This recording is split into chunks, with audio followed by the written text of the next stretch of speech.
안녕하십니까. 신인기도의 군사TV 디펜스 브리핑입니다. 자, 오늘도 아주 중요한 군사 무기 관련 소식 전해드리겠습니다. 자, 러시아 큰일 났습니다. 왜냐하면 이 영국에 이어서 미국도 이 전차 포탄 중에서 열화 우라늄 전차 포탄을 주기로 결정했습니다. 이 미국의 내부 자료가 지금 유출이 됐는데 그 자료를 보니까 120mm 전차 포탄 어디에서? 미 국방부 창고 인벤토리에서 가져온다 라는 건데, 자, 그러면 러시아가 가지고 있는 모든 전차가 격파되는데 이 어떤 상황인지 보도록 하겠고요. 자, 이런 상황에서 러시아는 자신들의 핵무기 이스칸데르 M 미사일을 벨라루스 서쪽 지역에 배치했다 라는 건데, 이 동유럽, 서유럽 큰일 났습니다. 완전히 군비 경쟁 레이스에 들어가겠는데, K방산 기대 좀 해보겠습니다. 신인균의 군사TV 구독, 알림, 좋아요 눌러주십시오. 5가지 단신을 먼저 보겠습니다. 이란이 러시아로부터 도입하는 수호이-35 전투기, 이게 4월 둘째 주에 이란으로 들어간답니다.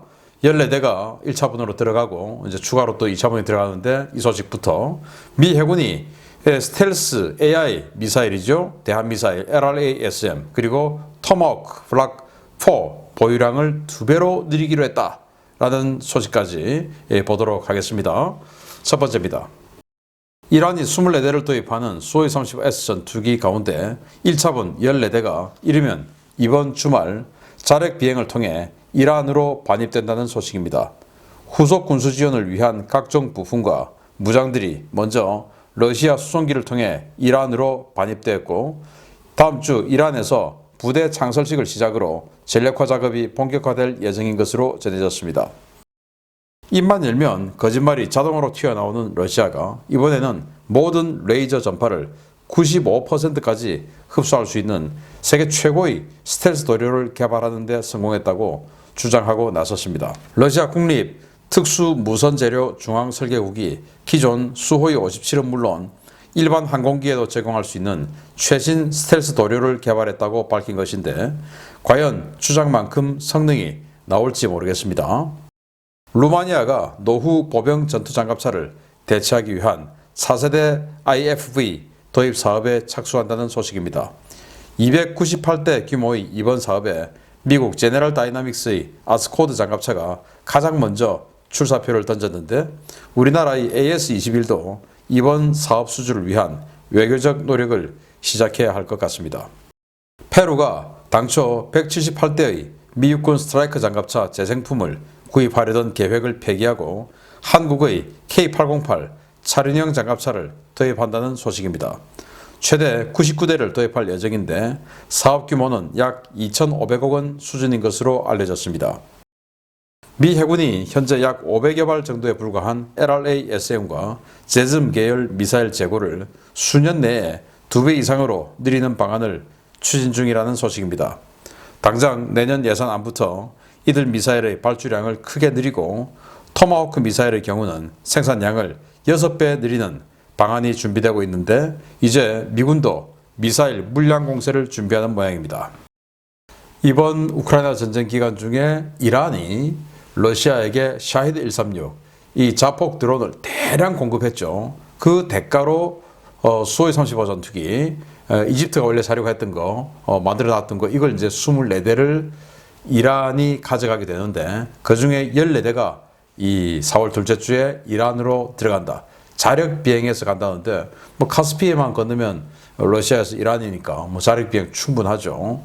자, 이렇게 되면 지금 안 그래도 이스라엘은 이 내부 정치 상황 어렵게 되고, 또 이란을 공격하러 갈 때 사우디가 협조하러 하기로 했는데, 이 사우디가 또 이란하고 대사 설치하고 이런 식으로 관계 정상화에 들어가니까 이 중동 정세가 이스라엘이 굉장히 힘들어지는 상황이 됐다. 또 들어갔을 때 이런 정상급 전투기가 지키는 상황이 되어버렸으니까 이제 더욱더 어렵게 되어가고 있다. 그 말은 이란의 핵 개발이 완성 단계에 들어가겠구나 라는 그런 생각이 드네요. 자, 수호이-57 전투기, 여기에도 바르고 또 그냥 일반 전투기에도 바르고 발랐을 때 이 스텔스 도료는 95%의 레이더 전파를 흡수한다 라고 하는데, 이게 상식적으로 가능하겠습니까?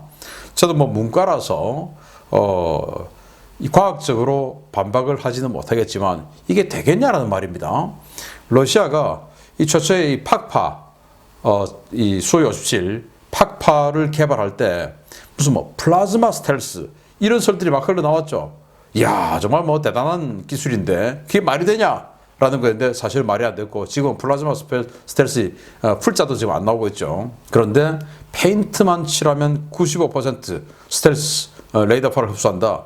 뭐 그냥 예를 들어서 폴리우레탄처럼 말랑말랑한 거 한 10cm 그냥 발라버리면은 95% 흡수할 수도 있겠습니다. 그러면 이제 나르다가 다 그냥 떨어질 텐데 아무튼 이런 이야기를 주장을 하고 나섰는데 참 기가 찹니다. 러시아. 자, 루마니아가 이제 발등에 불 떨어졌죠. 우크라이나 바로 다음에 루마니아인데 흑해를 마주보고 러시아와 마주보고 있으니까 이 루마니아도 지금 이 우크라이나 전쟁이 남의 일 같지 않은 국가입니다. 그래서 우리 K9 자주포 산다, 또 K2 전차 지금 알아보고 있고 그런 와중에 이제 보병 전투 장갑차 이걸 이제 298대 원래 바꿔야 되는 한 1000대 되는데 그거 다 바꿀 수는 없으니까 298대 규모 한다는데 제네럴 다이나믹스 랜드 시스템스의 유럽 법인이 자기들이 만들었던 이 아스코드 장갑차의 배치 2 버전을 지금 제안한다는 겁니다. 이 아스코드 장갑차는 오스트리아하고 스페인이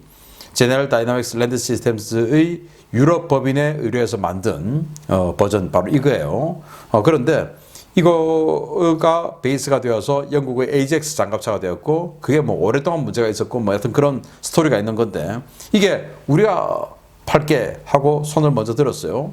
자, 보병 전투 장갑차 우리 한국의 AS-21 있죠. 그러니까 우리 한국도 외교적으로 노력을 좀 해서 AS-21 지금 사실 호주에서 좀 어렵게 돼가고 있는데 조금 힘든 상황이기 때문에 미국의 엄청난 물량을 따내기 위해서라도 실적이 좀 선행 실적이 있어야 됩니다. 그래서 AS-21 우리 국가적인 노력을 좀 해봤으면 좋겠다라는 생각이 드네요. 298대면 이거 엄청난 물량이죠.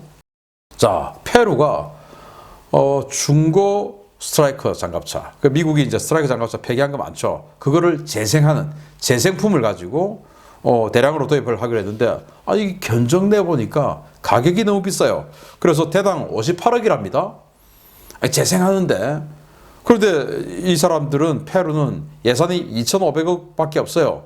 그런데 대당 58억짜리 이거 해가지고는 이거 몇 대 안 되죠. 뭐 한 40대 정도 하면 끝나버리죠. 그러니까 이거 안 되겠다 해가지고 알아보니까 한국에 K808 있네. 이게 이제 현대 로템에서 만드는 차량용 장갑차예요. 아유, 승차감 엄청 좋습니다. 저 타봤는데, 이야, 진짜 그냥 뭐, 승차감 좋은데. 그렇지만 성능이 뭐 대단히 좋다라고 저는 아무리 국뽕이지만 그렇게는 말을 못 하겠어요. 근데 뭐 페루가, 엄청나게 강력한 척하고 전쟁을 앞두고 있는 뭐 그런 나라는 아니지 않겠습니까? 그래서 우리 한국의 K808, 이거, 99대.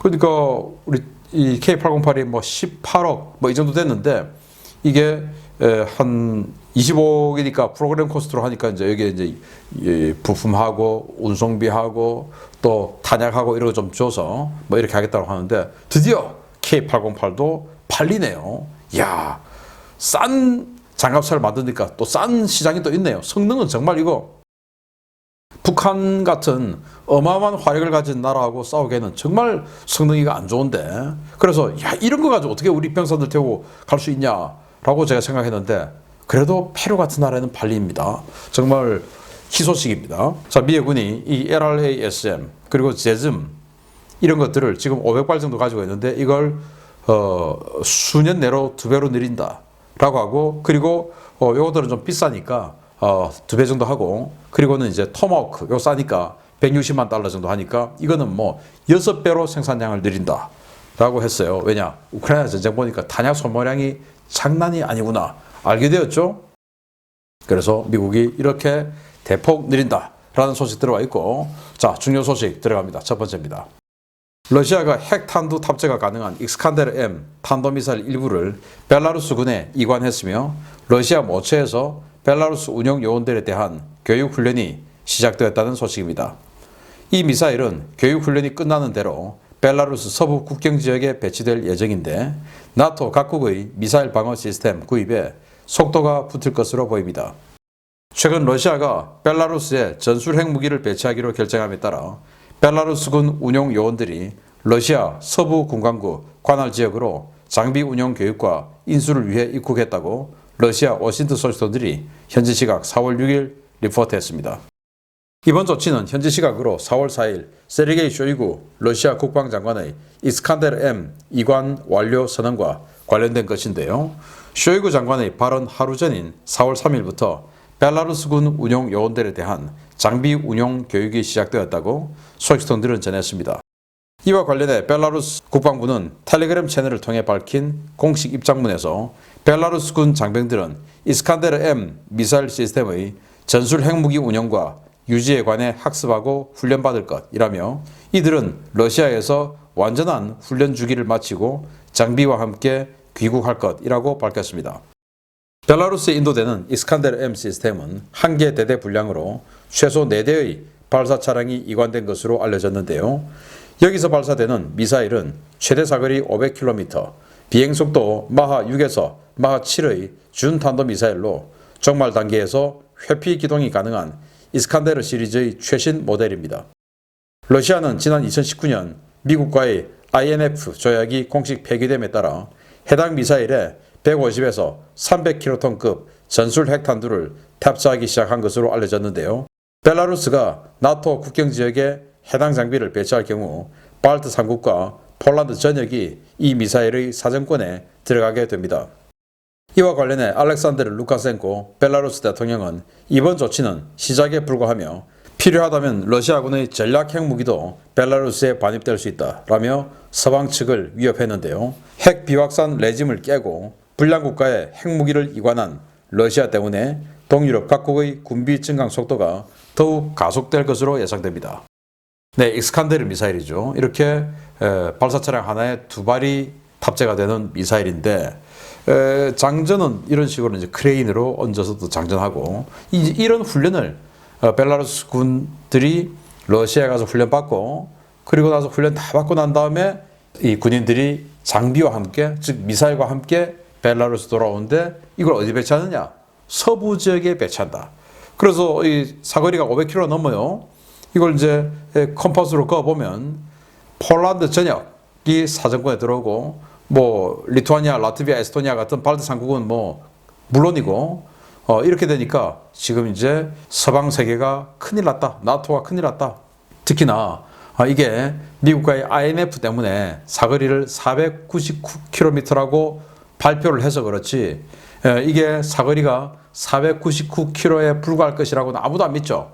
이제 INF 폐기했으니까 뭐 한 700-800km 된다면 독일 동부 지역도 타격권에 충분히 들어간다라는 미사일이죠. 여기다 핵탄두 장착하고 자 그래서 이런 것들을 이제 요격하는 미사일 방어 시스템이 이 유럽에 완전히 그냥 열풍처럼 도입이 될 텐데 여기에 우리나라도 뭔가 기여를 좀 하는 게 어떻겠냐라는 생각이 듭니다. 러시아는 이렇게 폭주하고 있는 가운데 또 다른 소식 보겠습니다. 챌린저2 전차를 우크라이나에 공급하며 열화 우라늄 탄을 제공해 러시아의 반발을 샀던 영국에 이어 미국도 우크라이나에 열화 우라늄 탄을 공급한다는 소식입니다. 주목할 만한 것은 당장 이달부터 해당 포탄이 공급된다는 것인데 과연 어떤 전차에서 이 포탄이 사용될지 주목됩니다. 미국이 미국 현지 시각 2월 4일 발표한 26억 달러 규모의 우크라이나 무기 지원 패키지 안에 미군만 사용하는 120mm 활강포용 열화 우라늄 탄약이 포함되어 있으며 해당 물량은 4월 중 우크라이나군에 인도될 것이라고 크래시 레포트가 현지 시각 4월 6일 보도했습니다. 미 국방부와 백악관이 발표한 이번 무기 지원 패키지는 별도의 예산을 편성해서 무기를 구매하는 형태가 아닌 미군 재고에서 물량을 떼내 우크라이나에 지원하는 방식인데요. 이른바 대통령 스로우다운 방식의 이번 무기 공급을 통해 우크라이나에 120mm 열화 우라늄 철갑탄이 공급될 예정입니다. 이번에 발표된 무기 공급 목록에는 패트리어트와 하이마스용 탄약 외에도 대량의 155mm, 105mm 곡사포탄, 120mm 그리고 105mm 전차포탄과 토우 미사일, 각종 탄약이 포함되어 있었는데요. 주목할 만한 것은 미군이 사용하는 주력 대전차 철갑단 M829A3입니다. 현용 미군 M1A2 전차들이 표준 대전차 날개 안정식 철갑탄으로 사용하는 M829A3는 44구경장 120mm 활강포에서 발사되었을 때 포구 초속이 초속 1555m에 불과할 정도로 탄속이 느린 편이지만 밀도가 큰 열화 우라늄을 탄자로 사용하기 때문에 800mm 이상의 장갑판을 관통할 수 있는 강력한 위력을 발휘합니다. 열화 우라늄은 천연 우라늄으로 핵연료를 제조할 때 농축 공정에서 버려지는 잉여 우라늄인 우라늄 238이 주 원료인데요. 제작 비용이 대단히 저렴하고 탄두로 사용했을 때 위력이 매우 강력하기 때문에 미군에서 전차포와 기관포, 포탄으로 애용되고 있습니다. 열화 우라늄이 위험한 것은 이 탄이 피격되었을 때 발생하는 열과 충격으로 생성되는 산화 우라늄 분진 때문인데요. 이 산화 우라늄은 방사능은 거의 내뿜지 않지만 그 자체로 대단히 위험한 중금속이기 때문에 호흡기를 통해 흡입할 경우에 건강에 큰 악영향을 줄 수 있습니다. 주목할 만한 것은 이달부터 열화 우라늄 탄을 공급받는 우크라이나가 과연 어떤 전차에서 이 포탄을 사용할 것이냐 하는 것인데요. 탄약을 준다는 것은 해당 탄약을 사용하는 전차도 조기 공급될 수 있다는 것을 의미하는 것이어서 우크라이나군의 춘계 대공세 때 열화 우라늄 탄으로 무장한 M1A1SA 전차가 등장할지 여부에 관심이 모아지고 있습니다. 자, 미국의 M1 전차. 미국은 아직도 44구경장을 채택하고 있어요. 왜냐? 자신들은 그 정도만 해도 자신이 있다. 왜? 열화 우라늄 탄이 있기 때문에. 그런데 55구경장 하면 이 포신이 한 1m 정도 더 길이가 길어지죠. 그런데 자신들이 시가전을 해보니까 포탑을 막 돌리고 해야 되는데 이 좁은 도로 이런 데서 포탑 돌리다가 포탑이 걸리죠. 이게 길면, 포신이 길면. 그래서 우리는 44구경장 그대로 간다. 왜? 아직까지는 44구경장에서 발사하는 이 열화 우라늄 탄을 방어해낼 수 있는 적 전차는 없다. 그래서 러시아가 자랑하는 T-90M 이런 거 그냥 일격에 격파할 수 있으니 굳이 시가전에서의 어려움을 무릅쓰고 포신을 늘릴 필요가 없다라는 게 미국이에요. 그 자신감의 근간이 바로 이 열화 우라늄 탄인데 이게 이제 어떻게 해서 지금 알려지게 됐냐? 이번 그 26억 달러치의 탄약 뭐 어떤 무기 이 지원 패키지 목록이 나왔는데 여기에 Presidential Drawdown 해가지고 어디서 이 대통령 명령으로 바로 그냥 빼낸다. 어디서? DOD 인벤토리 국방부 창고에서 국방부의 인벤토리에서 바로 그냥 빼낸다 라는 거예요. 그러면은 미 국방부의 인벤토리에 있는 건 지금 미군이 쓰는 현용 물자 아닙니까? 수출용이 아니고 현용 물자죠. 근데 여기에서 뭘 빼냈냐? 쫙 리스트가 있는데 여기에 120mm and 105mm 탱크 포탄이 여기서 빼낸다. 그럼 이 탱크 포탄이 뭐 대탄만 있겠습니까? 날탄도 있겠죠. 대탄은 메탈 제트를 뿜어내는 대전차 고폭탄을 이야기한 것이고 날탄은 날개 안정 철갑탄 바로 이놈입니다. M829A3. 그래서 여기 중간에 들어간 이 탄심 요게 이제 쪼개져서 딱 꽂히는 건데 요게 열화 우라늄으로 만들었다. 그래서 이 우라늄 238로 만들었는데 핵무기는 우라늄 235로 하죠. 그래서 요거 가지고 만들었기 때문에 우라늄이 일반적인 다른 금속보다 무겁기 때문에 더 강력한 운동 에너지를 가지고 뚫고 들어간다라는 겁니다. 그래서 이게 이제 들어갔을 때 뭐 러시아가 방사능 어쩌고저쩌고 이러는데 방사능 오염은 안 돼요. 다만 이게 이제 그 적전차를 파괴하고 들어가는 그 순간에 파괴되는 그 순간에 이 탄심이 우라늄 열화 우라늄이니까 맞는 그 순간에 적전차의 그 금속하고 부딪히면서 가루가 날리겠죠. 아주 미세하게 가루가 날리겠죠. 이게 이제 중금속 오염이 되는 거예요. 호흡기에 들어가면 뭐 방사능 피폭이 아니고 중금속 오염되는 이제 이런 피해인데 그걸 뭐 열화 우라늄이다. 우라늄 그러면 뭐 무조건 뭐 방사능 낙진이 어쩌고저쩌고 이제 이런 소리 하는데 그건 아니다라는 거고요. 자, 그런데 여기에서 문제는 뭐냐? 미국이 그동안 해외 수출용으로는 열화 우라늄 탄, 열화 우라늄 장갑 이런 걸 전혀 제공하지 않았는데 이렇게 이제 자기네들이 가지고 있는 그걸 긴급하게 줄 정도면 지금 이거 바로 사용하겠다 그 말 아니겠습니까? 이걸 이제 120mm 활강포탄이기 때문에 나토 호환이 되죠. 그래서 독일의 레오파르트 A4 전차 또 A6 전차 이게 지금 예단급으로 들어가는데 거기에 이 열화오르암탄 4표만 딱 집어넣으면 사용할 수 있어요. 그리고 미국도 M1 전차를 빨리 줄이는 것이 아니냐라는 기대감을 자아내게 하는데, 그렇게 되어서 이번 대공세 때 그냥 뭐 화끈하게 밀어붙이는, 지금 대공세 날짜도 나왔지 않습니까? 얼마 안 남았죠? 화끈하게 밀어붙이는 이런 우크라이나군이 되기를 기대합니다. 마치겠습니다. 감사합니다.